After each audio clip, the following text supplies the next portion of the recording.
imagine.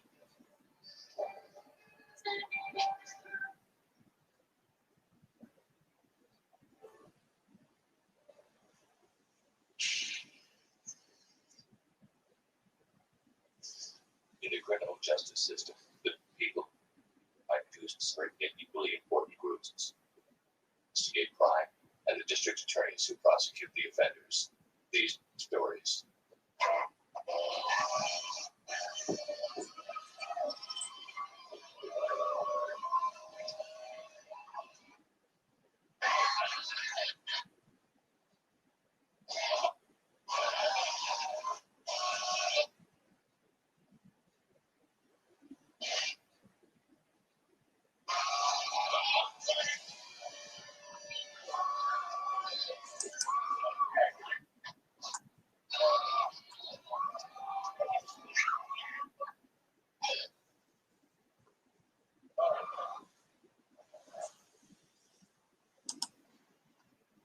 A fine, upstanding picture of American manhood.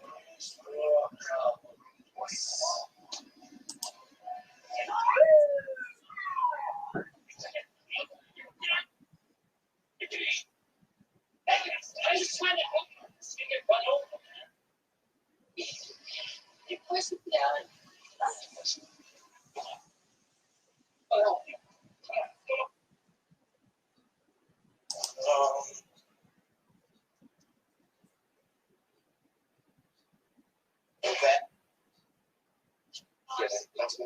There was Seaman present. Just tell him, she was drunk. And her arrest went up plus 113. Okay. She's out cold, and I don't know if she's going to remember. Doc, can we stop the walks? What are you saying? We offered her a counselor. She said no.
Let's talk about teeth straightening.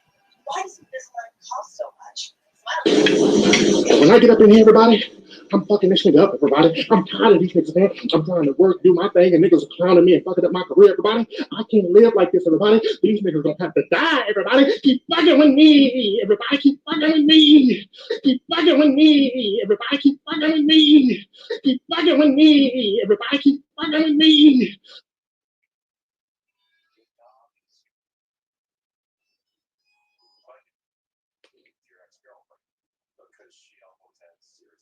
Here we go, here we go, here we go. At the post office. Peace, peace. At the post office, at the post office. Getting ready to fire the first shot against that faceless troll Alquan. At the post office here.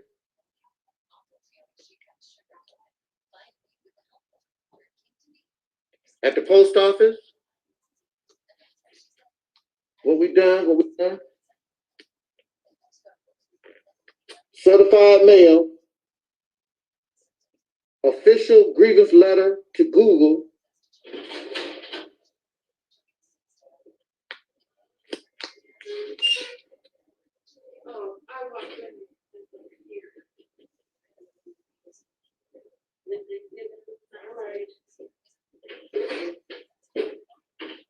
here we go. I hand delivered the letter to my local law enforcement. Google cannot say they was not notified about what's going on. It's official. Absolutely, it's official.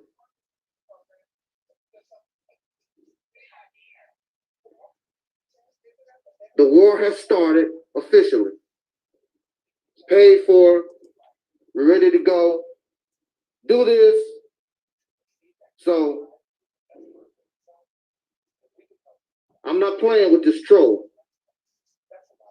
Something is going to be done. I'm tired of this piece of trash messing with me. I got some other errands to run. Hey, what's up, Deacon? What's up, Deacon? I'll catch y'all on the flip. The war has officially started. I would suggest to this troll, you better leave me the hell alone. It's on and popping. Peace out.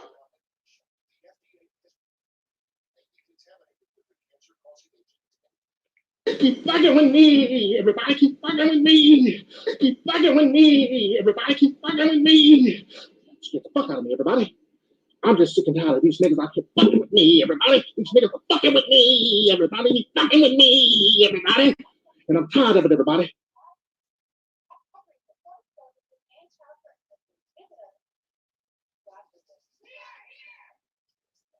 Hey, what's going on? What's happening? It's Akron. Before I get started, let me get a drink here.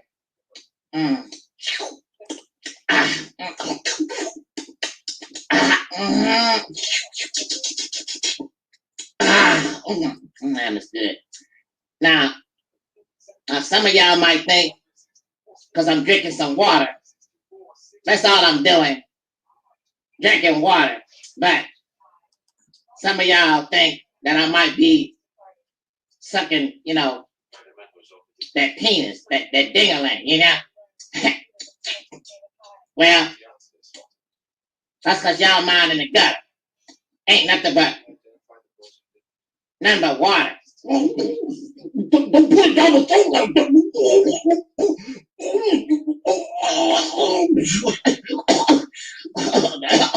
Oh, you got me gagging. It's water. It's water. Nothing but water. Y'all nasty. You can gag on water.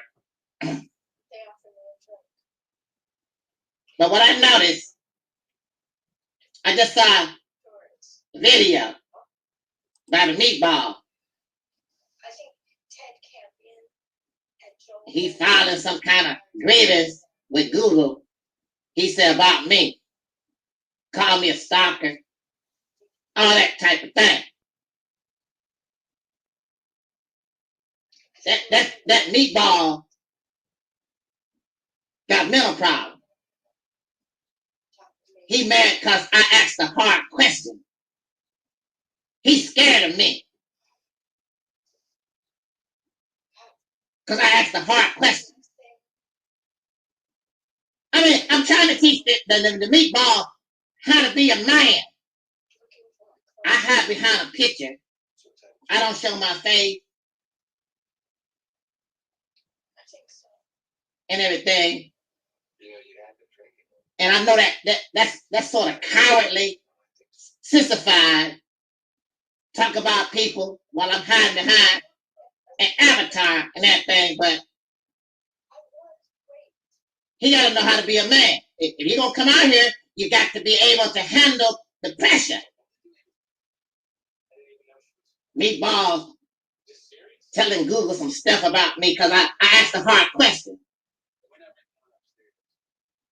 You don't got to do all that, Meatball. Just answer the hard questions. From Aquan, when you moving to Mississippi. See, all what that Meatball is doing is distraction. When you moving to Mississippi, Meatball, you want everybody to pack up and leave. You don't want to do nothing. Everybody do what you say, Meatball. See, I'm Aquan. I'm smart. I got people gave to my GoFundMe. Matter of fact, Meatball gave me $50. I ain't did nothing. But I'm going to make a demand on other people to do something. But I don't do nothing myself. I asked a hard question. Meatball don't want to move to Mississippi. Want everybody to move to Mississippi. Be a leader, Meatball. You mad because me and Dee, that's what I call him now. We best friends and buddies. And we put your ass on trial. You always trying to knock somebody. We put you on trial. Now you mad. Don't waste your stamp. Ain't nothing gonna happen to me, Meatball. I'm gonna keep being here and you're gonna answer the hard question. Damn, Meatball. No, shut up. I don't want to suck that while I'm on video. Why you in a rush? Let me deal with the video first. I suck it after. I get up the video. Don't be in a rush. Goddamn, man. The Meatball don't want to answer no question. See, if you be a leader and go to Mississippi, me and Dee, that's my friend, Dee Darrell. I call him Dee.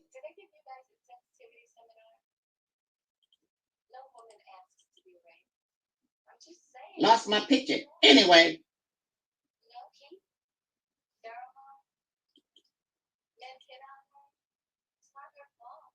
Me and Dee Darrell, we get on board your Mississippi stuff.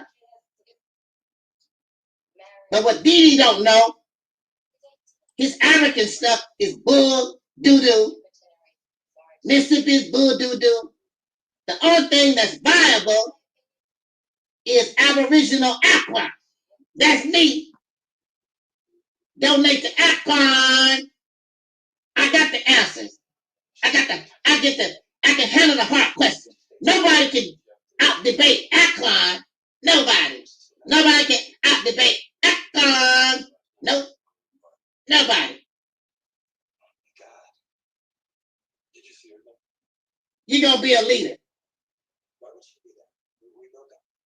And even if you do, Meatball, you and that Maurice Muhammad go to Mississippi, I ain't going because I want y'all to fail. I don't want you to do good. I'm just a fault finder. I want you to fail.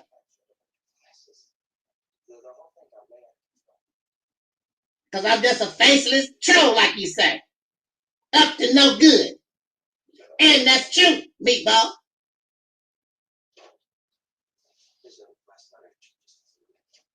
You ain't no bully me with filing that stuff that you're talking about. I ain't scared of you. You ain't nobody. Ain't nobody better than Aqua. I'm the smartest, the wisest, the most intelligent, because I got the education. And you really don't want to mess with me physically, Meatball, because I'm 6'7". I got all kinds of muscles, Meatball. I break it down, break it. Look, man, I did not tell you to. Can't you be patient? The video almost over. I know it feels good, man. Shh, why they might hear me? I'm on video. I'm trying to teach Meatball a lesson. Be patient. Be patient. Okay, damn it. I'm getting ready to get a drink of water, people.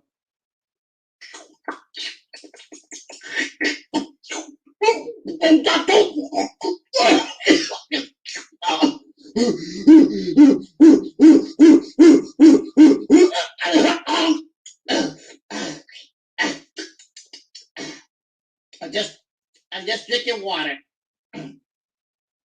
Get your mind out the gutter. Because I'm Aquan. Every time you ask the hard question, they get all upset. I'm a newspaper. I'm like Clark Kent. Meatball to answer my questions over and over again. But that don't mean nothing. I'm going to just keep answering the same redundant questions over and over again. The lies, the slander. That's just how I do things. Because I'm Aquan. I hide behind a picture because I'm a sissy and a coward. That's how I do things. But Meatball, if you're going to be a leader, you got to get with the program and do everything I say and follow my example of doing nothing. But I got a big mouth talking a whole lot of stuff. My friend Dee, that's my friend Dee Round.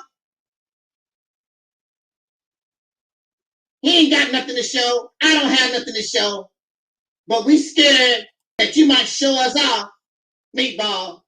And that's what it's all about. We scared that you might be successful.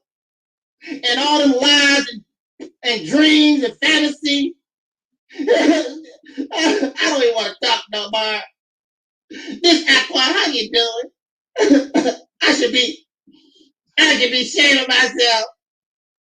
But I'm not. I'm going to keep bothering Meatball, trying to embarrass him. Because he might be successful. Give me that. Give me.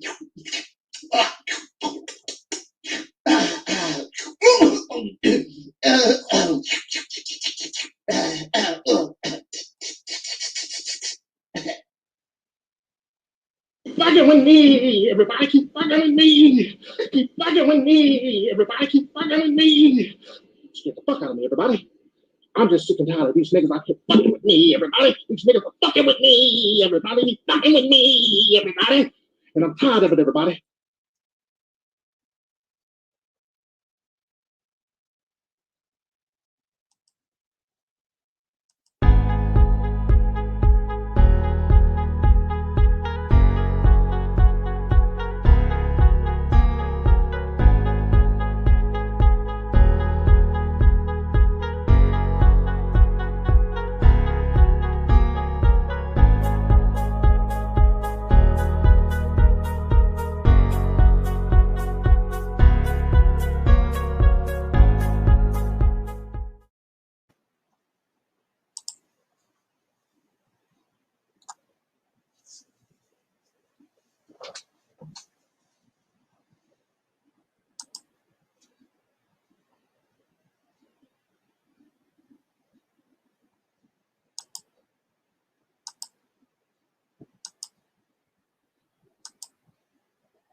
Oh, wow. Good afternoon, and welcome to another edition of what we call the Reality's Temple on Earth Internet Ministry. I am the gatekeeper, the host of this program, known here on social media. Wherever you may find me, I am known as the mighty mighty, Angel Snub 7. I am your soul brother, number 1.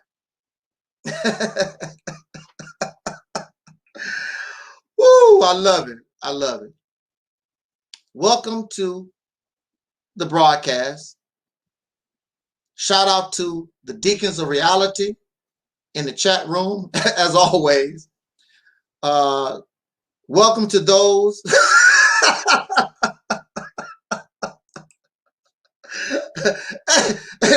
That's funny.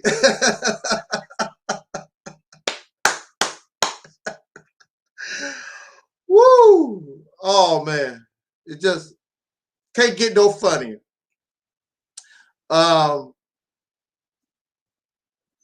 Deacons of Reality in the house.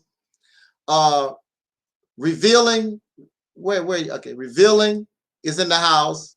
Everybody in the chat room, those who are listening and those who will be listening to this broadcast later on. Unfortunately, we can't simulcast to Facebook because I'm in Facebook jail again. I don't know what it is. I can't stay out of Facebook jail. I just can't do it. I don't know what the deal is.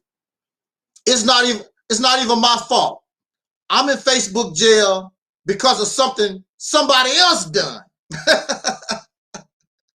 These Peckerwoods and their social media, it's ridiculous. But we're gonna use it for what it's worth. I'm not complaining. It's their crap. So, like they always say, it is what it is. And we're gonna work with that. Now, before we get into the topic that I've chosen, I want to put this on the screen. This is 1979, 1980, somewhere. I think it's 1980. I was 17 years old, I believe. And you see, I'm standing at a podium. I'm giving a speech. This was Martin Luther King Day. And I was giving the I Have a Dream speech. And the mayor of our town was there and other officials. And of course, all of my schoolmates, and it was a packed house. We were celebrating Dr. King. Now, the reason why I want you to see this picture, this is 1980. The reason why I want to show you this picture is long before I got involved with Minister Farrakhan, long before I heard Louis Farrakhan on Malcolm X, I had the only examples of being a preacher or a reverend. The only examples I had was listening to some of these Dr. King's sound bites, and of course the local preachers and pastors when we went to church. There was no Nation of Islam influence. And I don't mean to brag, but I was able to bring out a lot of emotion from those who gathered on that day. I had people crying. And remember, this is 1980, almost 20-some years after the death of Dr. King. And Dr. King's memory was still very fresh. A lot of the people that was in the audience, some of them actually worked with Dr. King. And my words and how I articulated that I Have a Dream speech brought out a lot of emotion to many of those in the audience. And this is way beyond before my Nation of Islam days.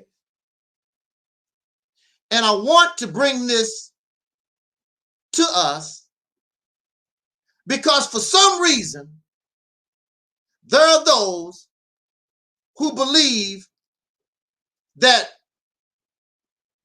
we have no talent of our own. We have to copy somebody. We have to be like somebody. We have to be a clone. So they talk about Malcolm X and they say, if it wasn't for Elijah Muhammad, Malcolm wouldn't be who he was. Malcolm X was influenced by the Marcus Garvey movement. His parents were Garveyites. He had that influence way before his Nation of Islam days. And even if you take Marcus Garvey out of the equation, Malcolm was Malcolm. Malcolm wanted to be a lawyer because he had those skills. When he joined the Nation of Islam, the Nation of Islam only put him in a position to refine those skills. They did not make Malcolm. Malcolm was always Malcolm. Malcolm could have went and became a lawyer and he would have exhibited those same type of talents, those same type of behaviors. They talk like we are born and don't have skills of our own. We're just waiting for somebody to clone us. I don't need the Nation of Islam. When I was in school, we had a course. It was called speech class.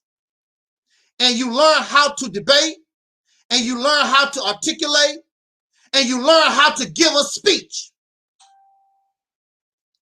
That's where I developed my skills, not from the Nation of Islam. By the time I joined the Nation of Islam, and not to say I didn't learn from a role model like Minister Farrakhan or Malcolm or Dr. King, but I'm my own self. When I joined the Nation of Islam, or when I went into the church, those were just vessels that helped me refine who I was, who I am. They did not make me. I'm born with my talent. They always want to give somebody credit for what you was born with. When you see somebody like Michael Jackson, and if you study Michael Jackson, you will see Elvis Presley. You will see James Brown. You will see Jackie Wilson. You will see all these influences, but Michael Jackson is Michael Jackson. He's not a clone. He's being himself. And he takes these bits and pieces that he learned from others, and he becomes, right, Sammy Davis Jr., and he becomes Michael Jackson. Many people don't even know that he was influenced by Sammy Davis Jr. or James Brown. When you look at somebody like Prince, Prince was influenced by Jimi Hendrix. Matter of fact, Prince dressed like Jimi Hendrix. Go get an old picture of Jimi Hendrix and get a picture of Prince, especially during the Purple Rain days. You see that Jimi Hendrix influenced Prince. Jimi Hendrix being one of the greatest guitar players that ever lived. And of course you gravitate. Greatness gravitates toward greatness. But Prince became Prince. He is not Jimi Hendrix. Michael is Michael. They act like we don't have our own talent. Every one of us, hold on a second.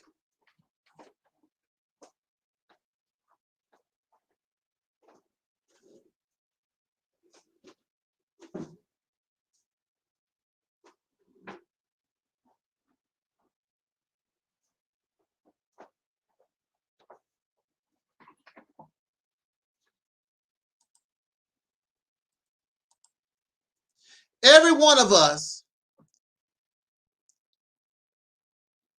we are born with our talent. We may not really know what it is.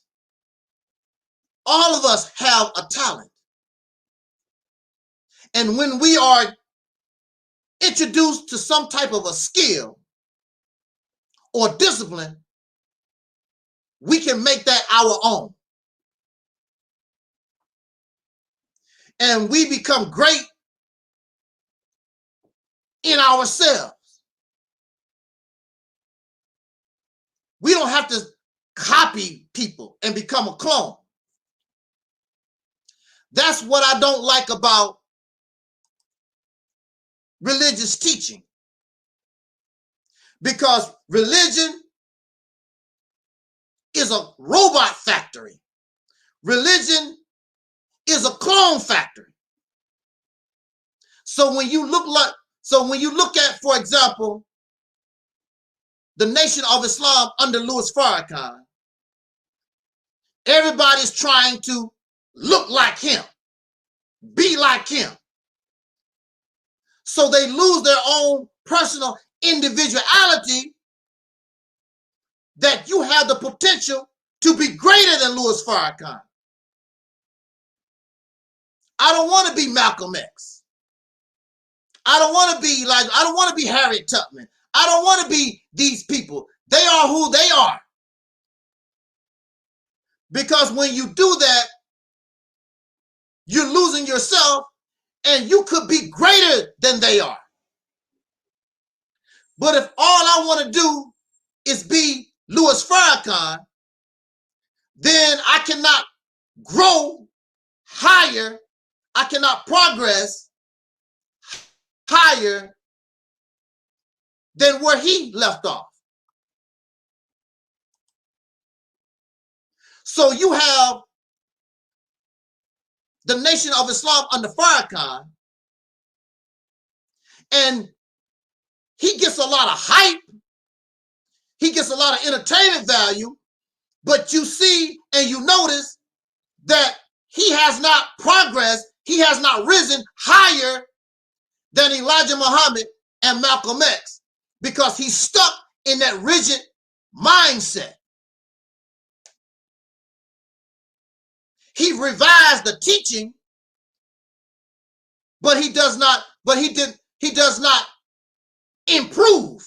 He doesn't have the mindset to progress and grow higher.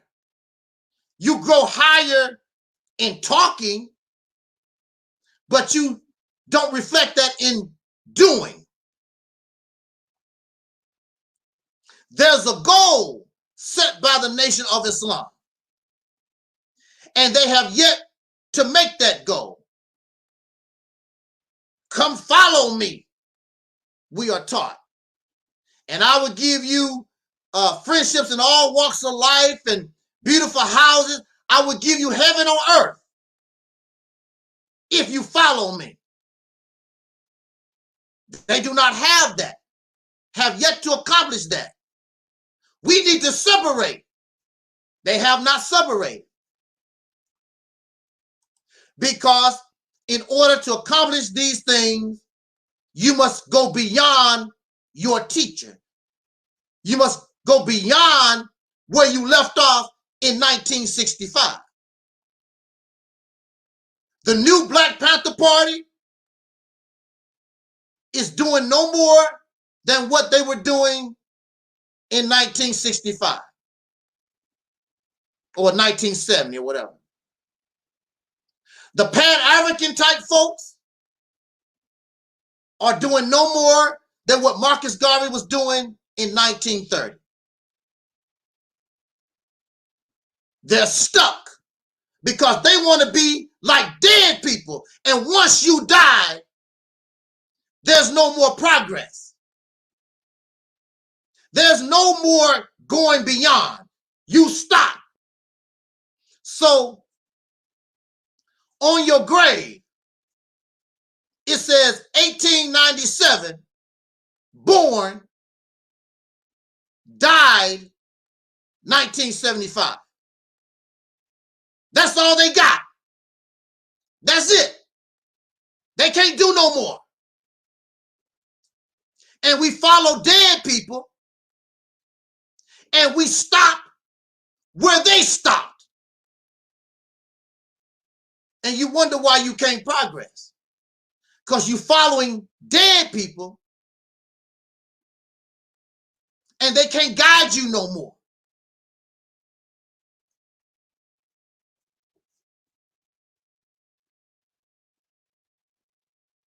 Elvis Presley died in 1977.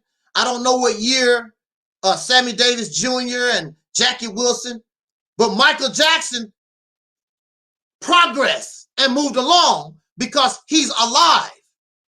And he did not stop where they stopped. And Michael became the greatest entertainer the world has ever known. And if you want to be greater than Michael, then you have to think beyond, reach into yourself, because we all have the potential to be greater. Life does not stop. Life always progresses. I don't care how perfect or how good you think something is. In nature, in life, there's always an improvement. That's why you see all kinds of different animals or whatever, and they are beyond the original, because in life, in nature, nature always strives to improve. Nature always strives to adapt to hostile environment. There are places on the earth you think, or you would think, life should not exist. And maybe as a mammal or as a reptile or a bird, maybe it don't. But when you take a closer look, there's life. You might see an ant or a bee that learn how to adapt to this hostile environment. And that's what life is all about. Life is about improvement. In biology, I am told the reason why we die is so that we can improve the model, improve the species. So all of us who are living today, we should be better than those in the past. We're supposed to be. This is why it's very difficult when you have roaches in your house to get rid of roaches, is because the bug spray that you're using on this generation, they build up an immunity and a tolerance. Matter of fact, in some cases, they can actually eat and live off that poison that killed past generations. Now you are actually feeding the roaches, trying to kill them. It's about improvement. So I want to bring that up for us, because we are about, this platform is about improvement. But we are influenced and we give honor to Brother Michael Jackson, Don Cornelius, Harriet Tubman, Fannie Lou Hamer, Sister Coretta Scott King and her husband, Sister Betty Shabazz and her husband, and all those who came before us. We are here to improve because they put up a good fight and they won They did win some battles, but they did not win the war. We are in a position to win the war. That's what we want to do here. We have the potential to be the greatest generation that ever existed. And Dr. King would applaud us. Malcolm would applaud us. Huey P. Newton and Fred Hampton. That's right. That's my people. Go get the job done. They will be so proud of us. And we will keep them in our memory, in our hearts forever. Because if it was not for their struggle, if it was not for their mistakes, we could not learn so that we can improve ourselves. So don't you ever come to me talking about I'm dissing somebody. We learning from people's mistakes. So that we can be better. I am not and don't want to be Malcolm X. I don't want to be Louis Farrakhan. I don't want to be Frederick Douglass. I don't want to be Marcus Garvey. Like the brother say, the deacon. I gotta be me. This is the realities temple on earth. I am soul brother number 1. I embrace the title soul brother number 1 because you don't want it. It's not good enough for you. So I reach out to my ancestor, the godfather of soul, James Brown, soul brother number 1. I reach out and embrace that title because I understand that the title is more than music. It's the culture and the identity of a people that they gave themselves. It did not come from the Peckerwood. It did not come from Africa. It did not come from nobody from the island. It came from your heart and soul. It's us. It's who we are. Nobody tell us what it means. It's our identity. I gotta be me. I don't want to be an African. I understand that blood runs through my veins. I'm not an Aboriginal. I understand that blood could be running through my veins, but I gotta be me. I'm not that. I am an improvement of that. That's what we are. We are an improvement. And as soon as you get out of the graveyard and come to life, you will understand that these ideologies and these beliefs are keeping you dead. Thus, that's the reason why our oppressor called us the Negro, void of life, dead. The Negro. But there's a Jesus and there's a Christ on the scene now that's here to wake you up out of your slumber, out of your death.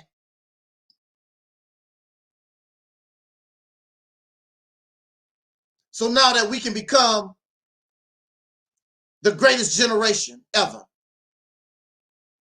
And those who don't understand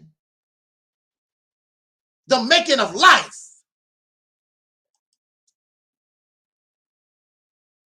they want to keep you from becoming alive because they don't have the power. And so you have persons like D. Durrell, you have persons like the Faceless Troll Alquan and many others. They see and they can hear the voice that's waking us, really waking us up out of our slumber. It's not black conscious. Black conscious and all this African stuff, That's our second death. It had good intentions, but it put us to sleep again.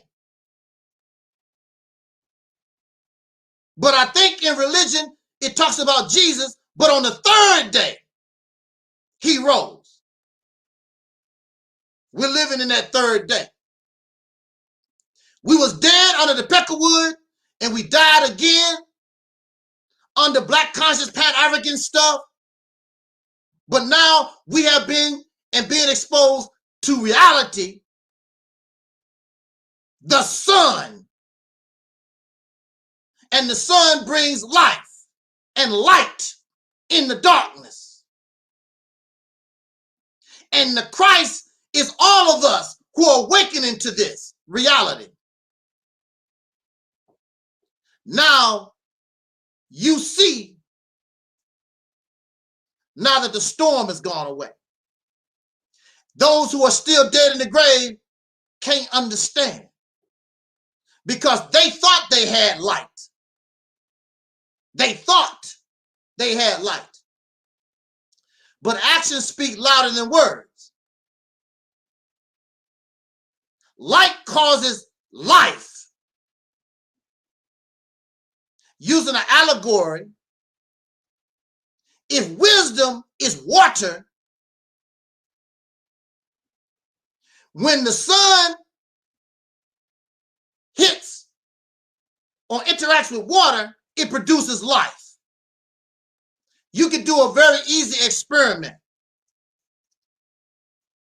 Just get a glass of clean water out your tap. Get a glass. It's clean.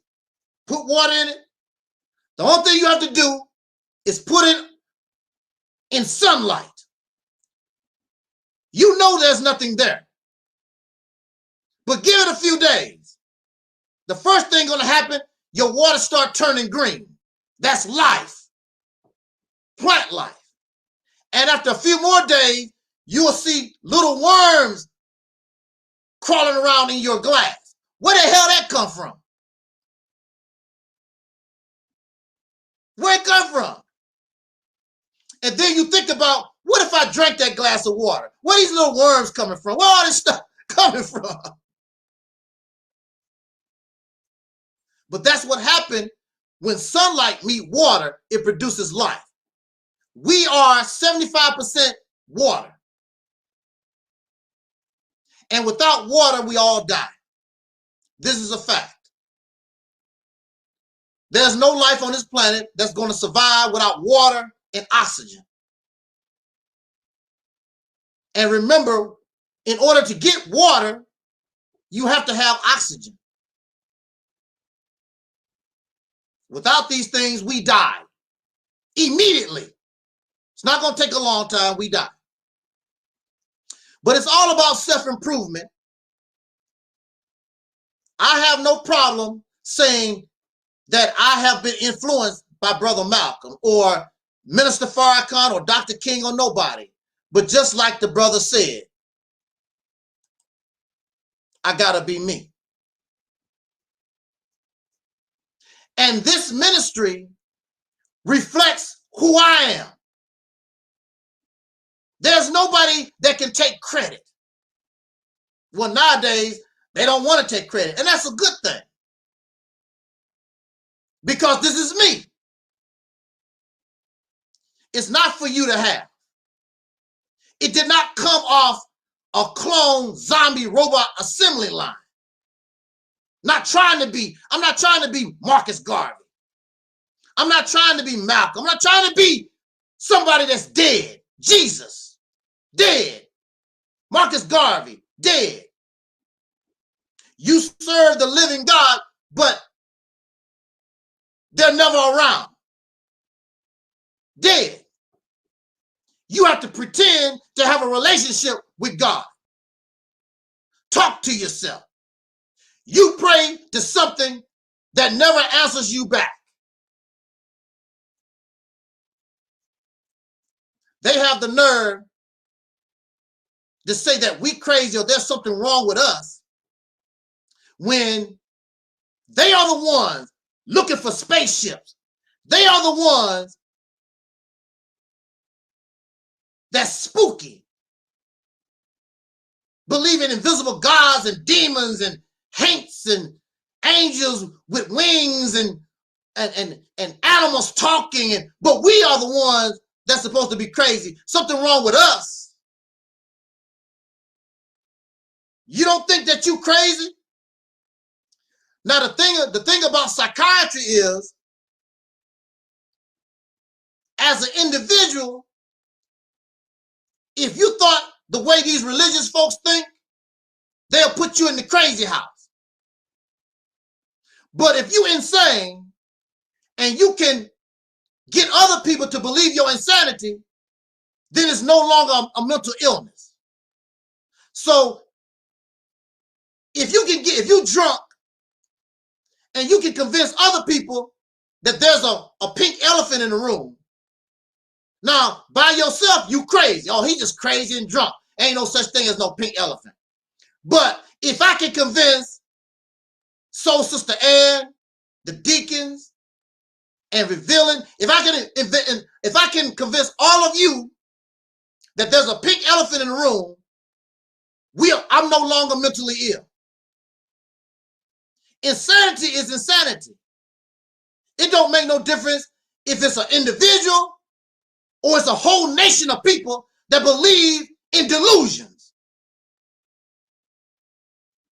I call it acceptable insanity, but it's still insanity. But because I'm able to convince other people, it's no longer insane. It's no longer crazy. I gotta be me. And if you want to be you, and you don't want to be somebody else, some clone, some zombie, then this is the platform for you. I just wanted to get that off my chest, because there are those who talk about the Nation of Islam trained me, which is a lie. I've always been who I am. This is what I was way before Nation of Islam. I don't need that. If they did, I would give them credit. I would give them credit. There's no problem. But they did not make me and who I am. Because if they did, you would think that I would be one of them right now. Instead of bringing us reality, I'll be telling you about how wonderful Prophet Muhammad is, and Elijah, and the mother plane, and all the other stuff that they be talking about. We are here to get our people and us, ourselves, out of fairy tale land, out of fiction land. And that also includes these pro-black, pan-African type teachings or whatever. It includes that. Fantasy and fiction, mythology, pseudo history. We don't do that here. Okay, so the topic that we chosen,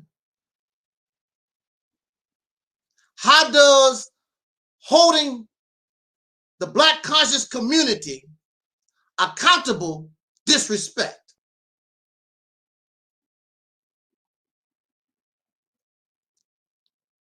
I was in court. I think I was 14, 15 years old. And I was actually in court. You have a lot of these guys that talk about child support and the evils of child support, and the black women, they just want me for my money, child support. And they talk about the court system, the legal system. But none of them actually sit in a court and listen to these cases. None of them. That's why you never hear them say, well, I was in court and they did this to so-and-so and they did that to so-and-so. They never give you an example to support their accusations or allegations. They never sit in a court of law. Never.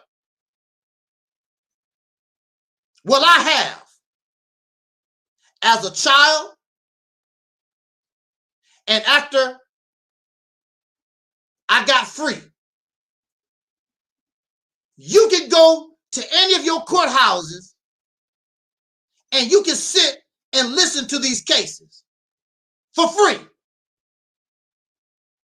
You're not interested.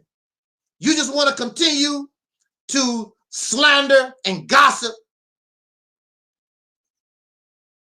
You really don't want to understand the reality of life.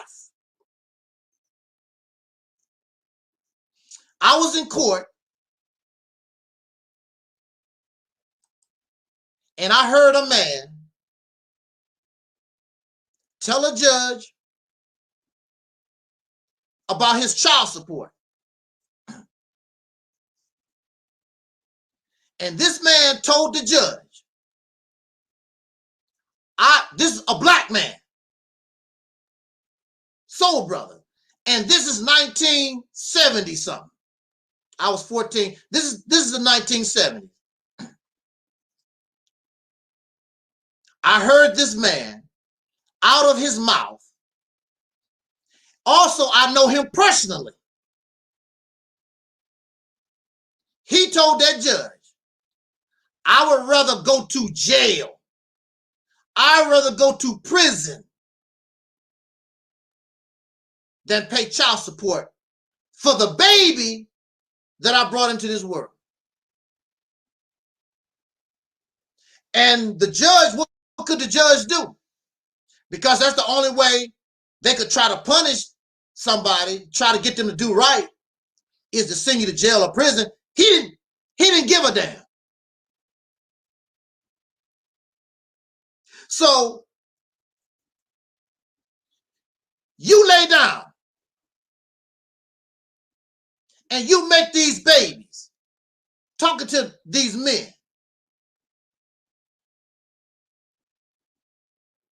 These your babies.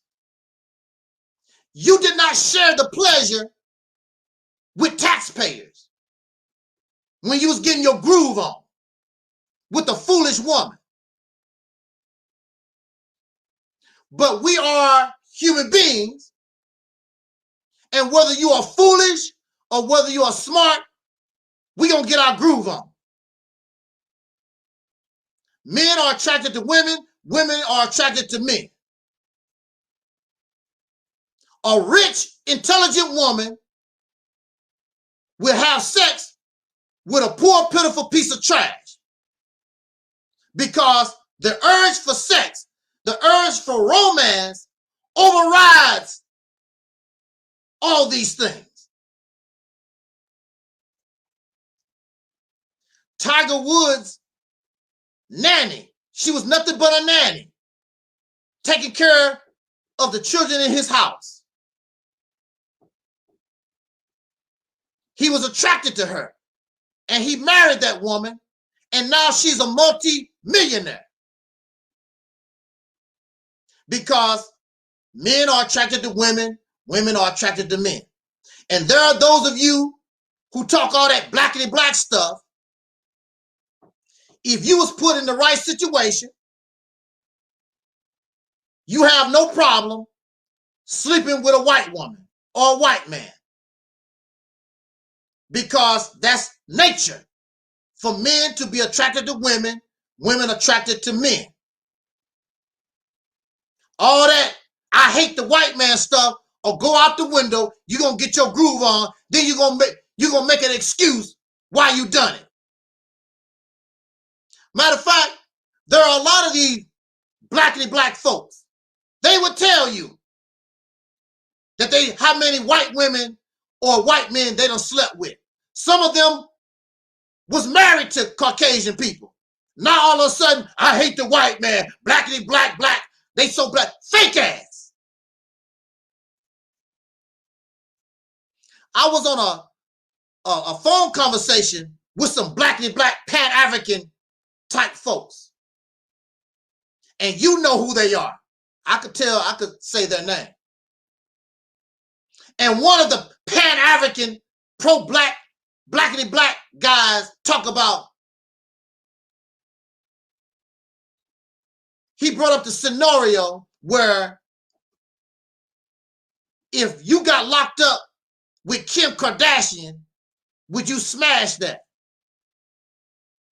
And them guys confess that they would be weak and break down and lay down with Kim Kardashian or whatever, as long as this white woman got a beautiful body or whatever. But they blackity black pro-black. Here I am. I am not blackity black pro-black. I love womanhood, all womanhood. But I have a loyalty to those who look like my mother. I like you, Nancy. I like you, Sheila. But I do not want to have a romantic relationship with you because you can't use my mama comb. I have a loyalty to my own. Now, the pro-blackity black folks will sleep with the people they call devils and cave beasts and whatever. Here I am. I don't talk like that. I simply not going to do it because I have a love for these. These are who I want to be with. And I would rather have nothing at all. I don't want nothing. If I can't have these, I don't want nothing at all. But the pro-blackity black Pan-African type folks, they'll do it. I've never slept with a Caucasian woman or man. Never. But these pro-blackity black type folks or whatever, when you listen to their stories, they have. I've never. I'm an Uncle Ruckus. I'm a coon and a Sambo. I've never slept with a white woman or a man. But they have. I will not do it. Not because of hate. I've known some Caucasian women that were very, very nice to me. And these Caucasian women told me, you don't even have to work. I'll take care of you. You can have a brand new car, brand new TVs, whatever you want, I'll take care of you. And these white women had money.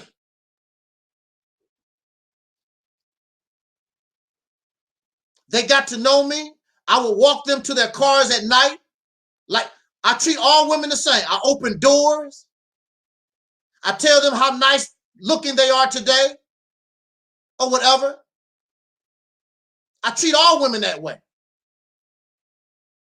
And they started liking me.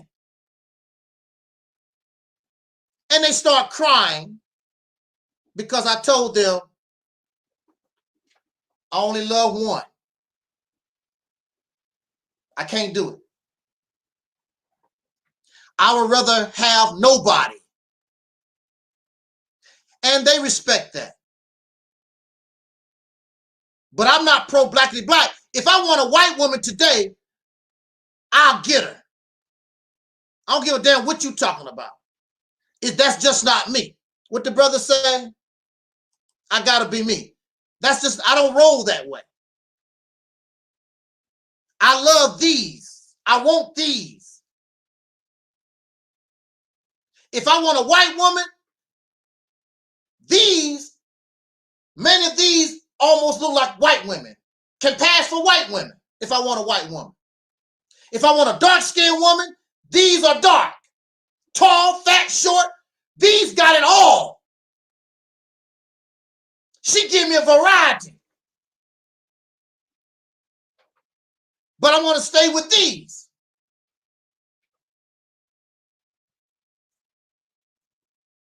I gotta be me. But the pro-blackly black folks, they hypocrites and they fake. The one that's an Uncle Ruckus, the one that's a Sambo and a Coon and Uncle Tom, I've never slept with a Caucasian woman or a man. Never. I have no desire.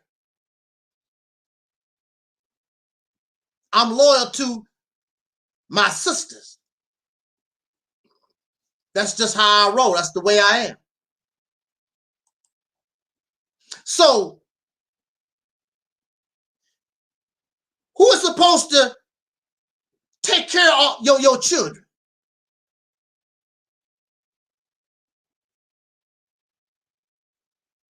You made the babies. I don't have any children because I understood, even as a child, I don't want the responsibility. I don't have any children because I understood as a child, I did not want to bring my babies into this hostile environment. So I'm going to do. Now, I have had some close calls. But now, almost 60 years old, I hope and I think I'm out of the danger zone. I don't have to worry about making no babies. I do not want to bring children into this hostile environment. I do not want the responsibility for taking care of children. And if that's not what you wanted to do, you should have left them babies where they was at. Now you want to cry and blame your actions on the woman and society because you don't want to accept responsibility for what you did.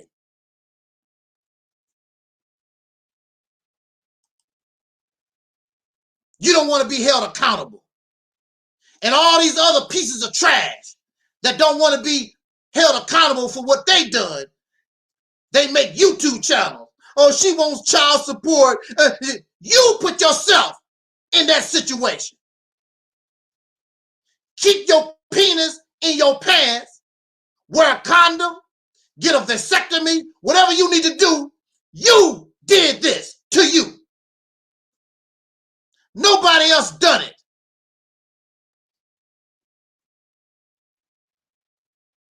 When I was locked up in the nut house for 10 years, unjustly, I did not deserve to be locked up for 10 years. But at the same time, I caused it. My stupidity and my arrogance. I put myself in this situation. I don't blame nobody except myself. And I paid the price, 10 years. I hold myself accountable. Yes, the police did wrong. Yes, the Negro that filed them false ass charges, yes, he's wrong. And those crazy mental health people, yes, they wrong. But I am the one. I'm not innocent. I'm the one that put myself in a position where they could do what they done. So I accept the responsibility. I have to be accountable. We don't want to be accountable for nothing. So if I call this man that don't want to pay child support, if I call him a bum, a lowlife, a sewer rat, or whatever I want to call him, piece of trash, a dirt bag, how am I wrong? How are you wrong? How are you disrespecting him? This piece of trash don't even want to take care of his children that he made. The government. I'm a taxpayer. I don't have any children. They're using my money to pay for your pleasure, for what you did. That's not fair to me. Those are not my children. Those are your children.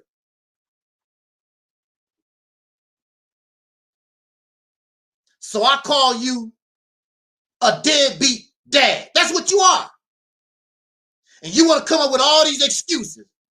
The mama won't let me do this, and the courts or whatever. Again, I've been to court. All these courts are free. The only thing you have to do is go to family court. It's free. And go check out the cases and listen to what's going on. These men playing victims. They're not trying to get custody of their children. A lot of these guys are bums. They cannot even take care of themselves. If you have custody of your children, they would give you welfare. They would give you WIC. They would give you an EBT card. Whatever they would give you Section 8 housing. If you have custody of these children, you don't want custody of the children. You don't want to take them to their doctor's appointments. You don't want to go to their basketball games. You want to be free so that you can go around and find another stupid ass woman to make more babies. I have a relative of mine right now, and she's crying because her and her boyfriend, the key word is boy, her boyfriend, after 20 years, they broken up. And guess who have the children?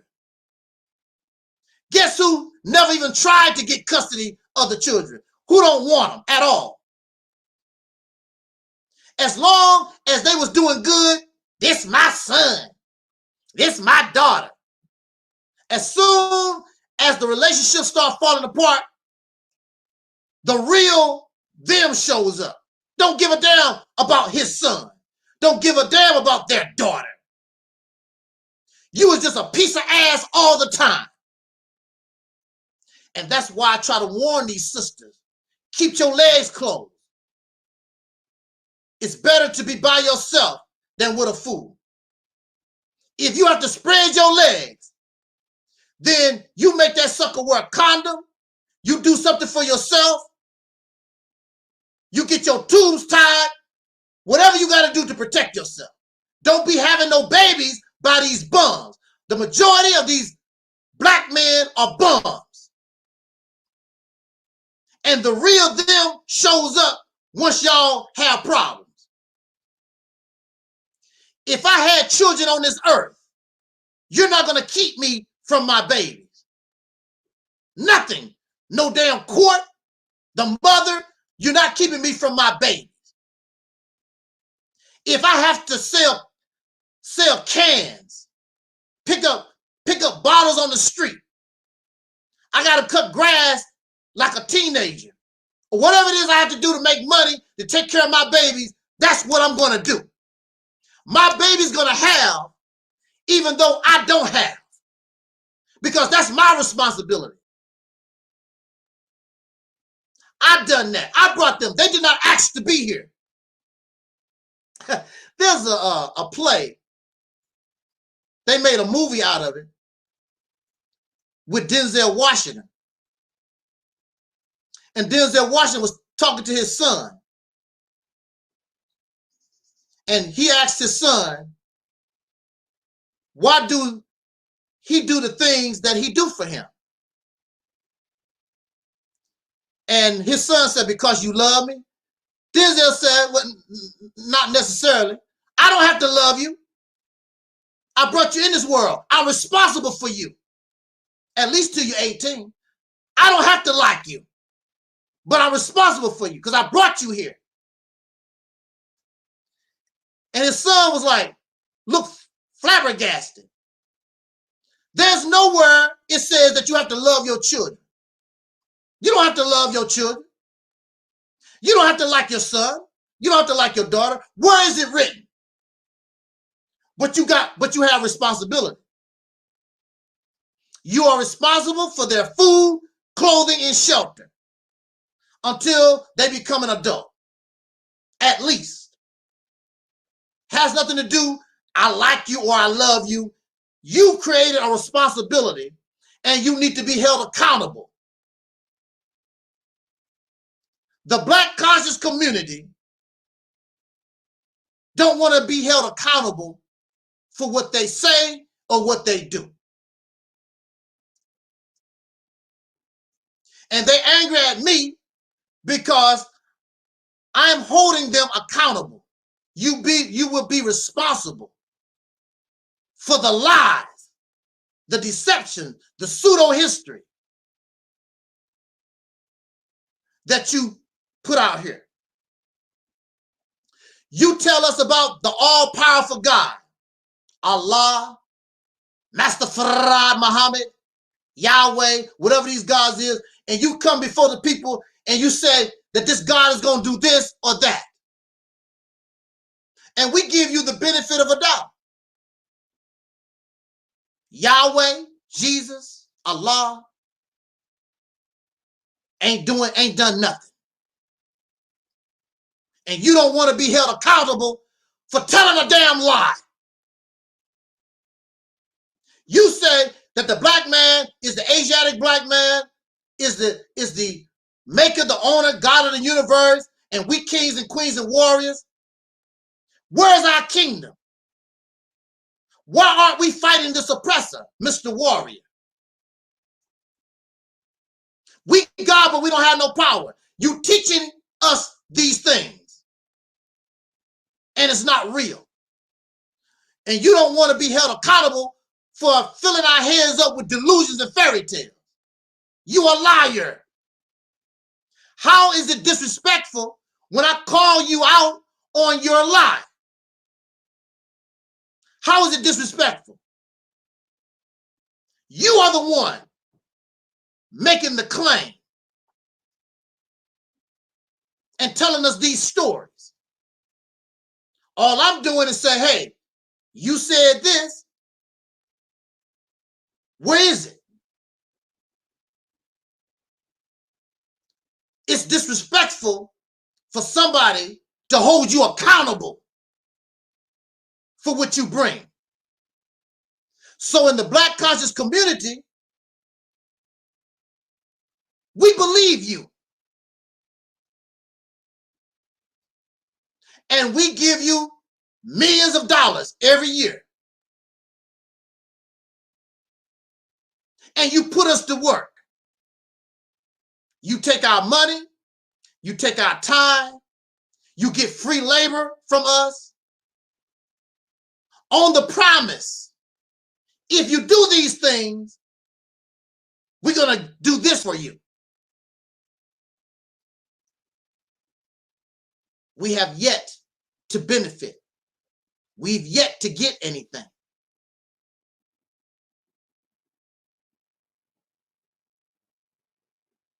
You ever have somebody you loan money to? Now, they came to you, skinning and grinning. Hey, brother twin, can I get $20? Oh, no problem, Taalik. I know you're good for it. There you go. Let me break you off. When you gonna pay me back? Oh, this Friday when I get paid. It happens every day. So Friday come. And twin come. Okay, what is matter? Don't see me nowhere. Now, when I wanted the money, I'm right there skinning and grinning in your face. But now it's time for me to pay you. Where Angel up at? Angel up. Angel up. This nigga owe me $20. I need my money. And so you finally catch up with me. Oh, twin, man, I had something came up, bruh. Man, I'm busted. I don't have no. You have to catch me next week on payday. I got you, bruh. I got you, man. Well, I needed my money. I know, bruh. I know you needed your money, but something came up.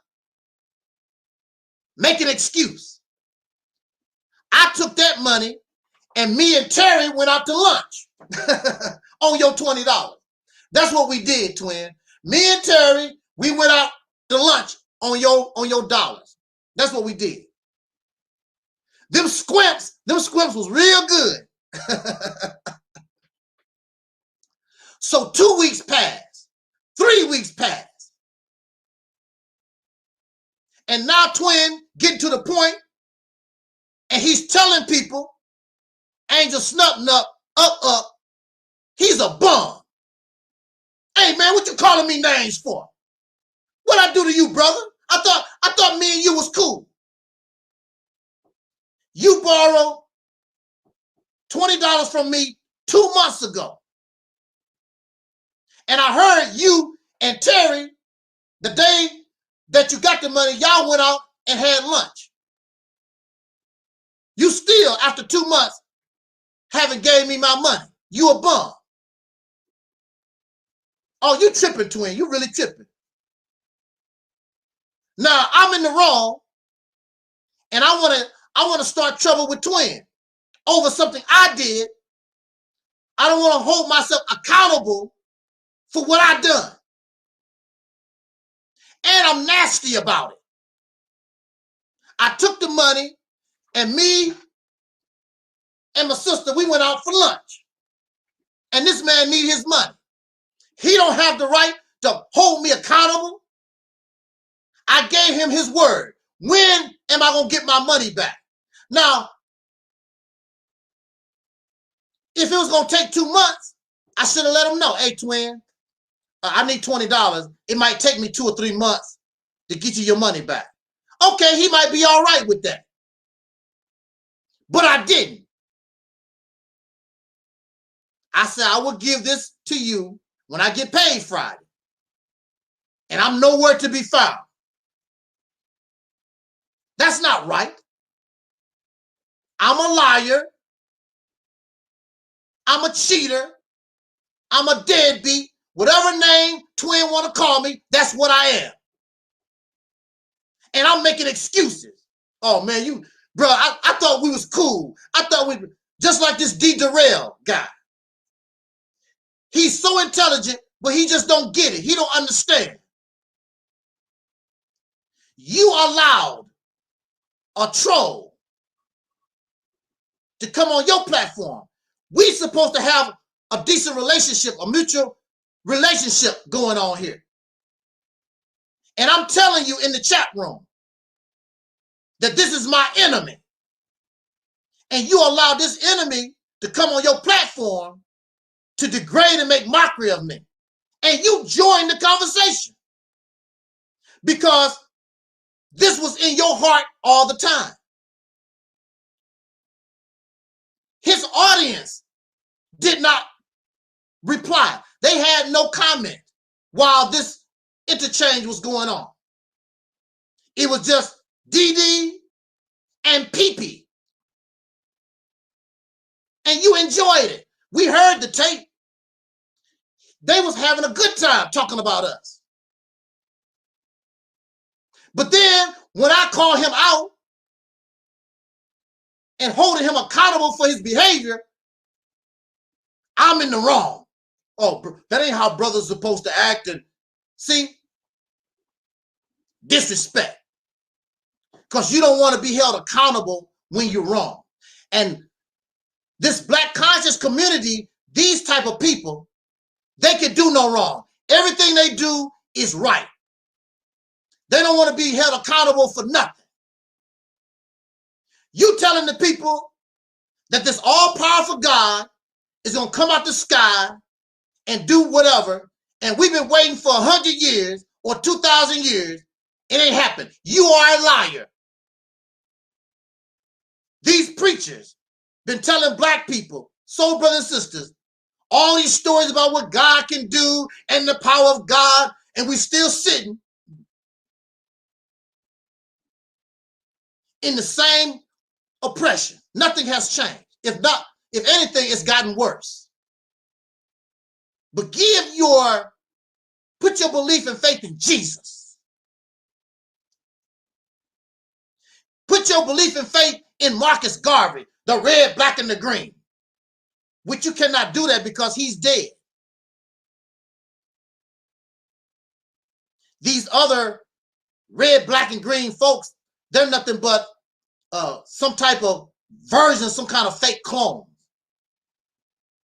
they have not been approved by Marcus Garvey. His UNIA fell apart. And look how weak the UNIA was. This is your leader being deported. And they come to the shipyard or whatever the ship is, and the only thing they can do is cry.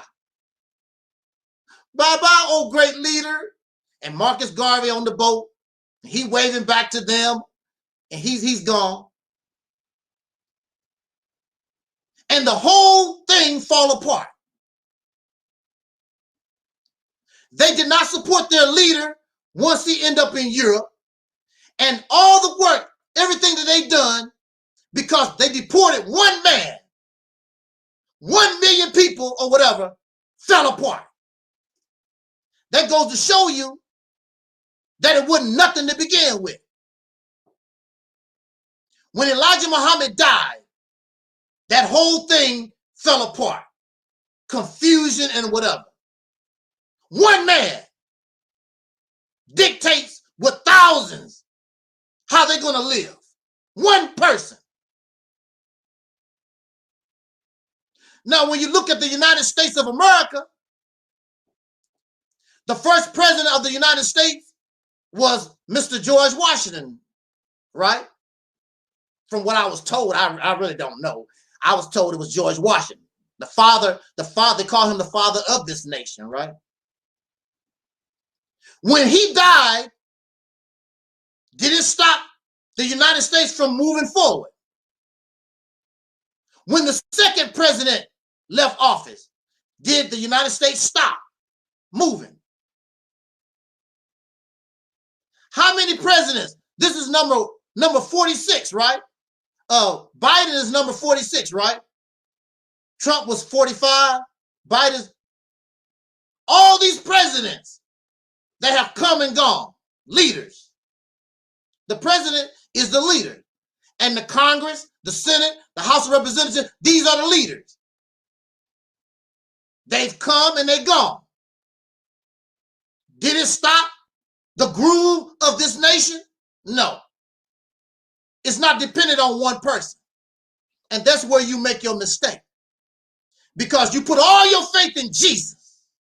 You put all your faith in Farrakhan. You put all your faith in this one man, and when this one man died, then everything fall apart. Because the whole organization, it was weak to begin with.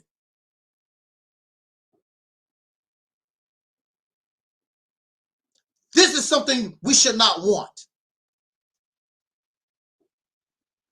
If the leadership, if the main person dies, the body continues to move forward, and you put another head on the body.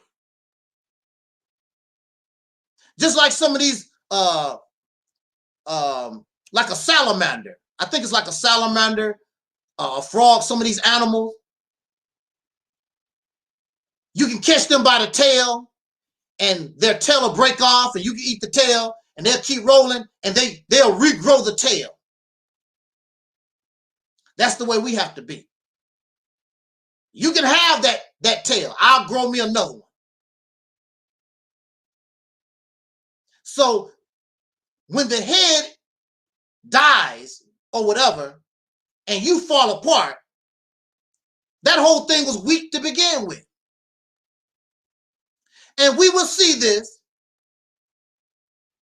when the Honorable Minister Louis Farrakhan passed. I'm not wishing death on him.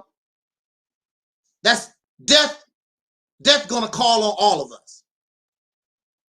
But when he passes, you're gonna see they're gonna try to maintain for a little while. Next thing you know, it's gonna fall apart.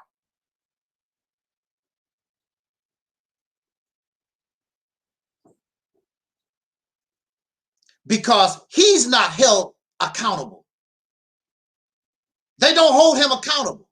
We don't hold these people accountable for nothing.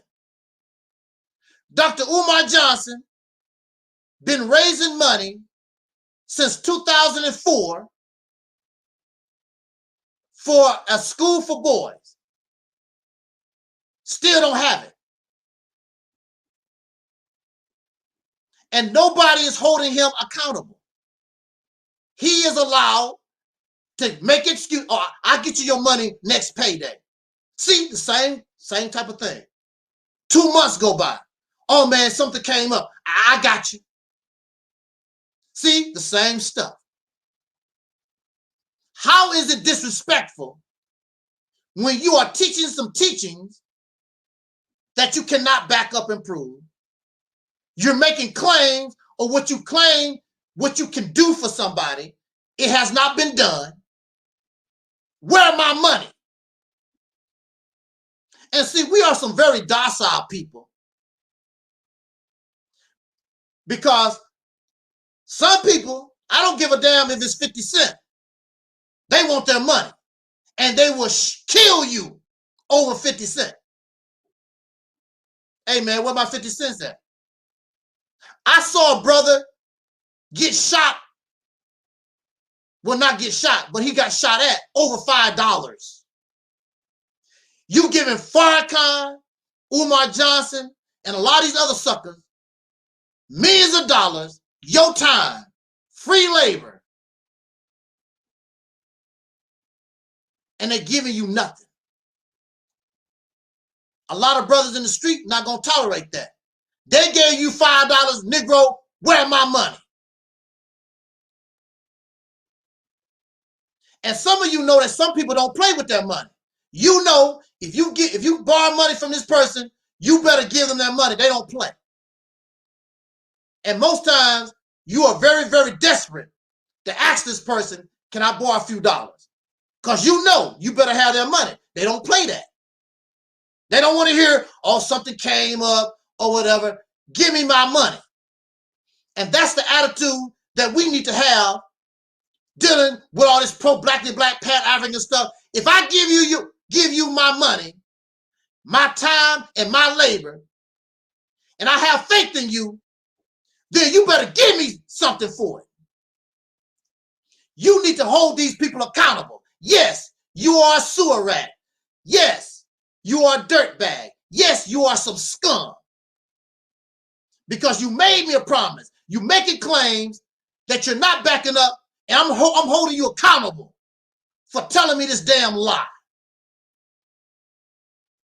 Hey there, King Tut. Accountability. When it comes to this Mississippi campaign, if you gave me thousands of dollars, if you put in all this time and effort or whatever, and we're not producing anything, you have the right to email me, call me on the phone, and hold me accountable. Hey, what's up? Ain't nothing happening. What's up? What's the progress? What's going on, bro? You have the right to call me a lying bum. You have the right to call me a scam artist. Yes, you do. And I will agree with you. I'm not like them. I will agree with you. We've been trying out here. It's just not working or whatever. I agree with you. You know, I would accept responsibility. They're going to continue to make excuses for their failure and give you keep giving you a con job, and you emotional because you really want it to work, and you still willing to donate to a lost cause. And so now you can't blame them no more. Now you have to hold yourself accountable because you know Brother Polite is a bum. You know Farrakhan is a bum. You know that Umar Johnson is a bum. Tariq Nasheed. You know all these people out here is a bunch of losers, and you keep giving your money to them and you're not getting nothing in return. Now you have to be held accountable for doing that. You can't blame them because clearly what they got going on is not working, and you are emotional over the stuff and you want it to work, but it's not going to work. It was a failure. That type of mindset and strategy is a failure. It did not work for Malcolm X. It did not work for Elijah Muhammad. It did not work for Marcus Garvey. It did not work for Dr. King. They failed. It don't work. It's time for a new mindset and new strategy, a new way of looking at things. Start all over from scratch and build something solid. Because what you have now is a weak foundation. And nobody in their right mind is going to build a house on a weak foundation. They're not going to do that. How is it disrespectful for calling you the loser, the con artist, and the scammer, the liar, the deceiver that you are? That's disrespectful. Well, I'm going to continue to disrespect your ass. I sure will. Because you have to, all of us, including myself, needs to be held accountable for stealing from the people. If you can't do it, leave the people alone. That's why they don't support all this black empowerment stuff the way they should, because we stealing from them. We selling all these fairy tale stories, and we're not producing nothing for them.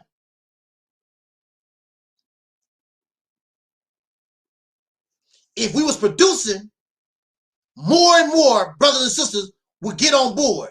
The soul train, they would get more on board the black conscious stuff if we was producing and not just running your damn mouth, selling stories, fairy tales and delusions and mythology.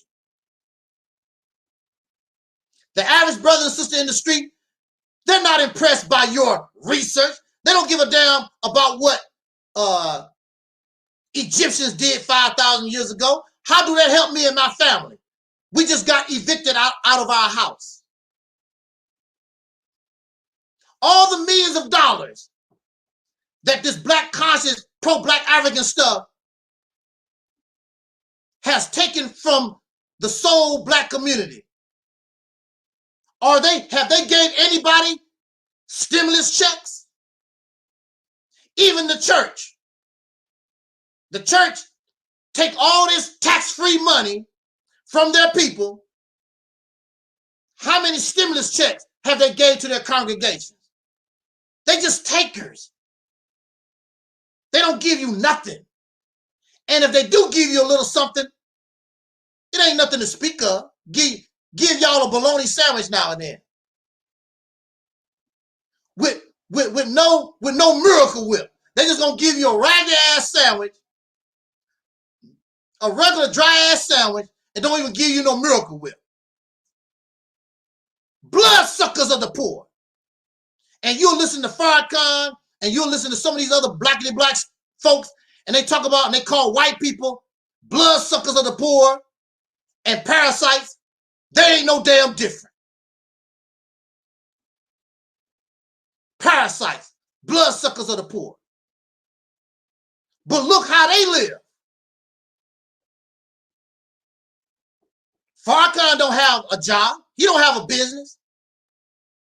His followers paying for everything that he has. Like the idiots they are. Yes, you are. You're an idiot. He living good. And you running around trying to figure out how you're going to pay your bills. You paying for this man to live this way, and you get evicted out your house. He won't give you and your family a room to stay temporarily until you can get back on your feet. Tariq Nasheed not going to give you a dime. Young Pharaoh not going to give you a dime. The only thing they do is beg, beg, beg.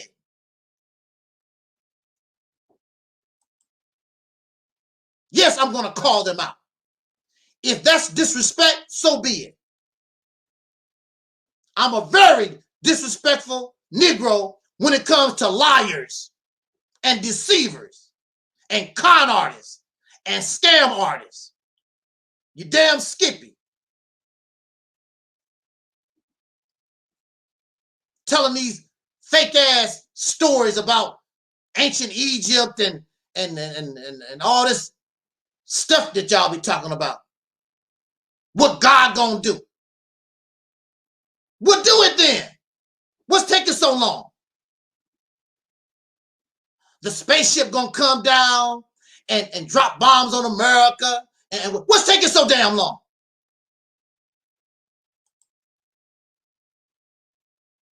It's a con.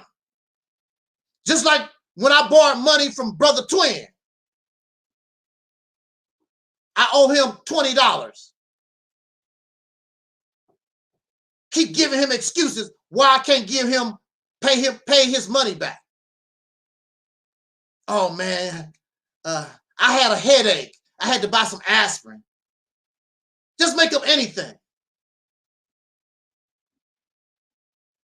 And we sit around here and we tolerate this. So you deserve the condition that you live in. You deserve it. You deserve to be out on your ass and homeless. You deserve for that Peckerwood to put his knee in your neck and you talk about mama, mama. You deserve it. You earned it.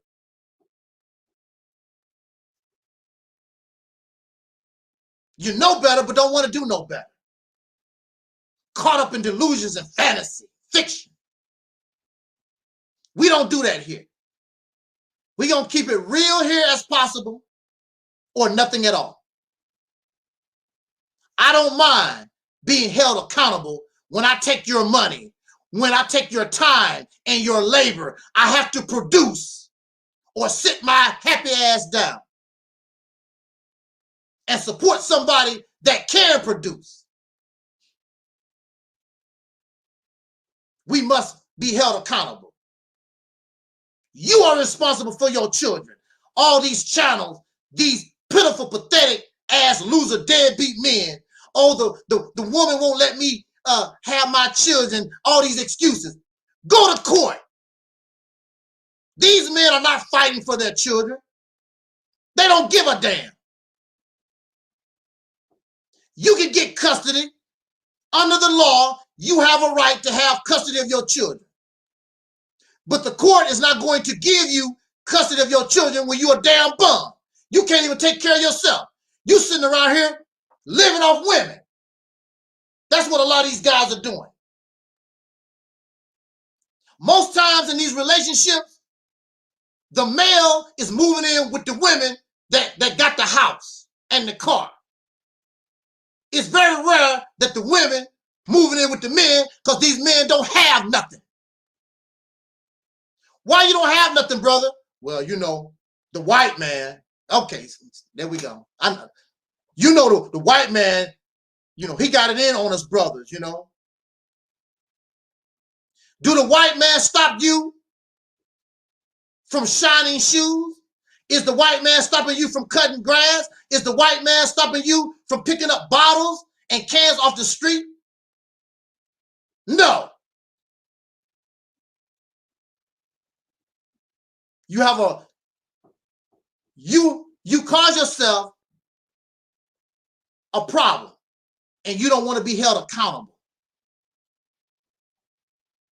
My granduncle had 9 children or 8 children and his wife. It's like 10 or 11 in his family. Nobody worked. His wife never worked. His children, unless they wanted to, they never got a job. My uncle had, at one time or another, he probably worked 3 jobs at one time. Always doing something because he got responsibility for 10 people, including himself. And when my uncle died, he got to the point where he couldn't do that no more. His family, who he supported when he was healthy, now they gather around him, and my uncle did not die in a nursing home. My uncle died in his house that he built with his hands. Y'all don't know nothing about that because you don't even have no skills to do nothing. My granduncle built his brick house, put in the plumbing and electricity and everything himself. He built his house with his hands, and he died in that house, and that house is passed on to the next generation. Gonna be around for a long time. My uncle was a man. Took care of his business. He never laid around playing video games and all this nonsense. If my uncle had to pick up cans on the street, that's where you seen him. You'll see my uncle go down the street picking up cans and bottles. His family never wanted for nothing. His wife knew that if anything did happen, she don't have to she don't have to worry about no child support. Because my uncle gonna take care of his. And he did to the day that he left this earth. So I had a very good example of manhood in my life. That's how I want to roll. I want to roll like my uncle or nothing at all. All these Pan-African strong black men or whatever, a lot of them don't take care of their children. Dr. Umar Johnson running around, he don't talk about his children because he ain't taking care of his children. He's not willing to pick up cans and bottles, accept responsibility and be held accountable for what he done. These babies did not ask to be here. You did it because it feel good. Woo, that woman knows she got some good, oh my goodness. Ah, woo. Okay, now you got to pay for it. Now you want to run and hide. Oh, the white man, the black woman, the child support. Pitiful, pathetic losers. And all of them are losers. Pan-African, pro-black, blackity-black. These men trick these women and make these sisters think that they are queens or queen or whatever. You a goddess. They fill some of these sisters up with 6, 7 children or whatever. And next thing you know, these brothers are gone. They're not thinking about the queen. They're not thinking about the goddess. They're not thinking about their children. They gone. And this is a fact. I'm not lying about nothing. I said this in my conclusion. It was a sister, I forgot what her name was, and she defended black men, brothers, soul brothers, with all her heart, all her soul. The black man can do no wrong as far as this sister is concerned. And she had all these children, at least 5 or 6 children in the background. And she talking about how good her relationship is with her king. And her king is kissing her on her in the video. They so in love. Hotep family. A few years later, Mr. Hotep was gone. She still make a few videos, but there's no Mr. Hotep no more. All the children are there. He has no custody of none of them. Pro-black, Pan-African, Kemet, ass Negro. Left her by herself. We need to have all these babies because we building a nation. Where the nation at? They've been talking this crap for years. Making all the babies to put in the nation, but there's no nation. These children grown, making babies on their own now. Ain't no black African, Pan-African, independent nation nowhere. It's all fantasy. It's all delusions. It's the pipe dream that they try to talk about us. No, you are the pipe dream. Because it's thousands of you. You have plenty of money. You have the resources. But it's all talk. You incompetent. You talk it but don't know how to do it. And you got all these sisters now with these babies, and these brothers, these Pan-African brothers, they don't hold their own men accountable, because chances are they're going to do the same thing. So who gets the bill? The white man. And then when these children gravitate toward the white man, you want to get upset. But that's who fed them. That's who clothed them. That's who gave them shelter. We don't adopt our own children. And the white gay couple or white people or some Asians, they adopt our children. That's our children. They supposed to be in the black house. That's true. You don't want them. You do not want them. I know single couples that talk that crap. They don't have any children. Well, you single. You don't have no children. Foster care. Adopt some of these babies. They won't do it.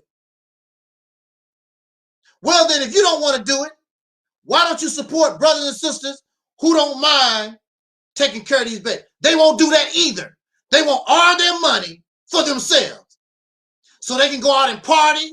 They can have a big hotel party or something, a big Pan-African block party.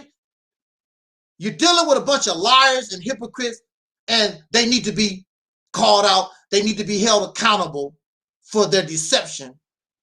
Liars, deceivers, scammers, and con artists. That's what they are. It's not disrespect. It's telling the truth. It's right there in your face.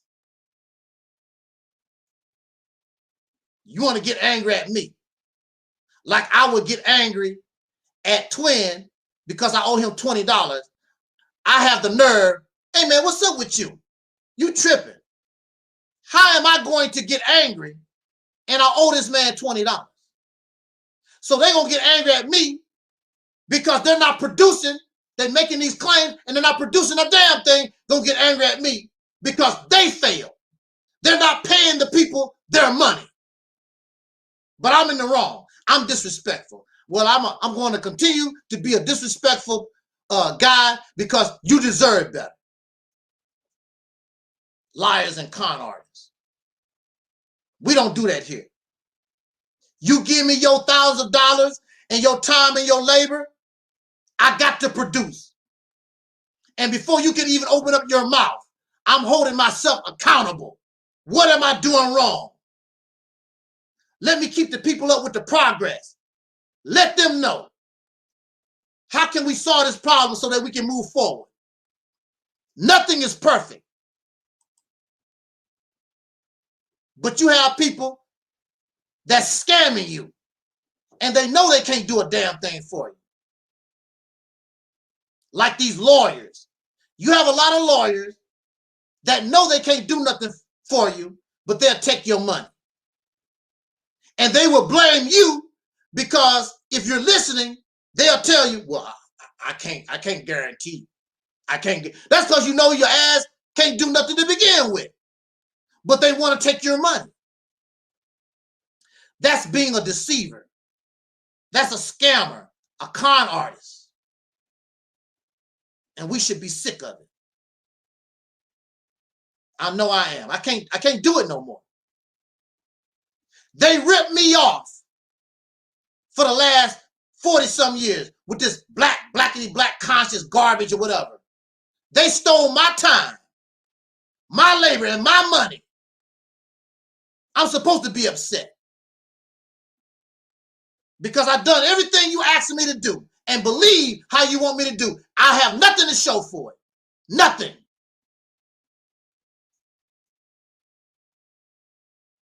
What you mad about, brother? I just told you.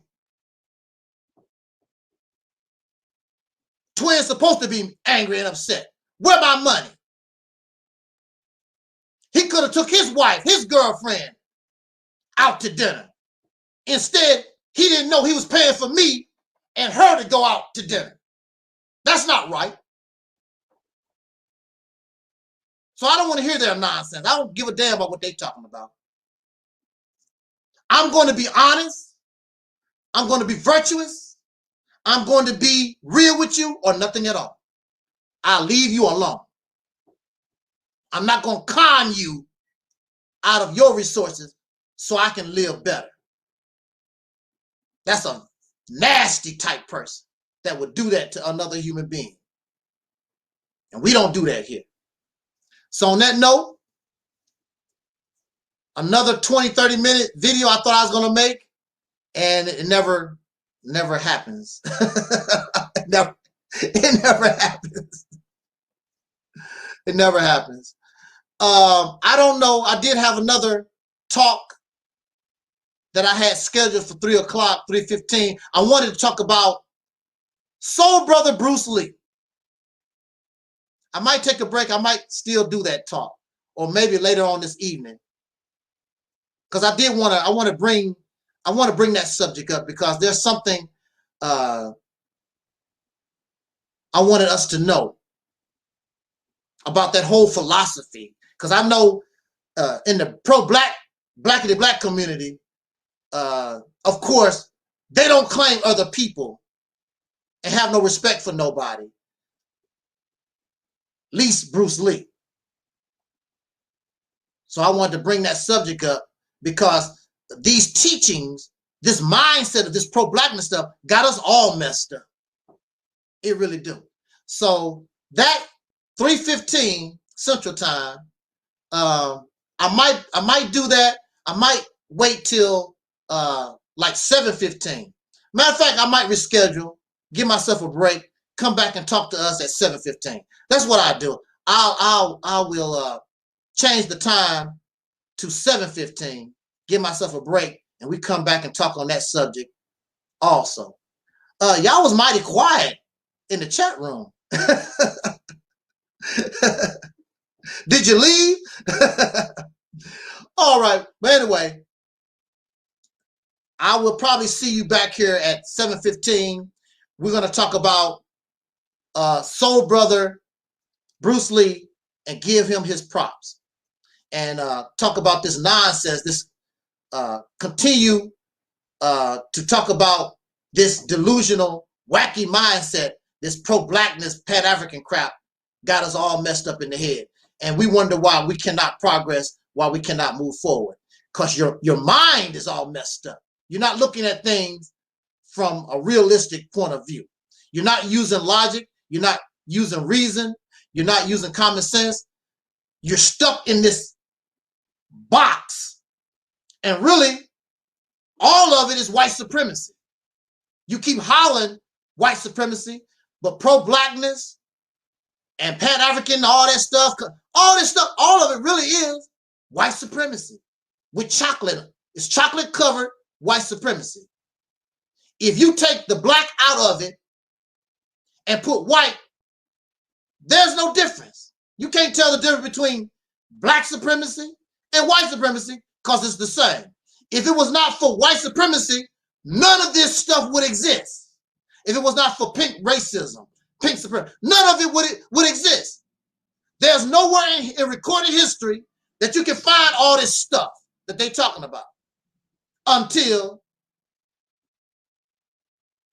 white supremacy. That's what it is. They are the offspring of racists and don't even know it. Wow. That's why they think and carry themselves. And their behavior is just like anybody that was in the Ku Klux Klan or the Nazi Party or the skinheads. They act and they think just like they do. Matter of fact, a lot of times they even get along. They even act like they brotherly. I want what you want. Yeah, I want what you want. They act the same. This kind of stuff got us all messed up. And we want to continue our talk on that. On that note, thank you for listening. It's always an honor to come before you and speak. Thank you, those in the chat room. So Sister Ann, King Tut, Revealing, the Deacons of Reality, those who are listening and those who will be listening later on in this broadcast. It's always an honor to speak with you. And again, unlike some people, I have no problem saying I could be wrong. I have no problem telling you I don't know. I have no problem. But if you want to show me that I'm incorrect, if you want to show me in error, you're going to have to come strong. Because I've thought about this for a little while. And the conclusion, I can't see nothing no different. I just can't. The condition we find ourselves in speaks for itself. We got to do something different, something better. So again, yeah, I will try to come, and it's hard to say, but I'm going to try to come back here and talk with us later on, 7:15, giving Soul Brother Bruce Lee his props. That's what I want to talk about. I want to bring that issue up. We want to continue to break ourselves out of this slave condition.